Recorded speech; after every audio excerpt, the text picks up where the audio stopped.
Abiso naman para sa mga pasahero ng LRT1. Kasado na ho ang implementasyon ng taas singil sa pamasahe sa LRT1. Simula ho yan bukas, April 2. Nakatakdang tumaas sa 20 pesos ang minimum fare at 55 pesos naman sa end-to-end fare sa single journey ticket. Mas mura naman ang bahagya ang itinaas sa mga stored value tickets o beep cards. Ayon kay Light Rail Manila Corporation President at CEO Enrico Benipayo, kailangan ng taasan ng pasahe sa LRT1 dahil sa patuloy na pagtaas ng gasto sa operasyon, partikular sa kuryente. Nakapag-invest na ang LRMC ng 45 billion pesos simula nang maging pribadong operator ito, 9 na taon na ang nakalipas.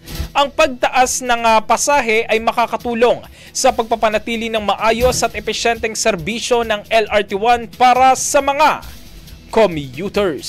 Ang bahaging ito ay hatid sa atin ng PowerCell Soya Coffee. Masarap araw-arawin.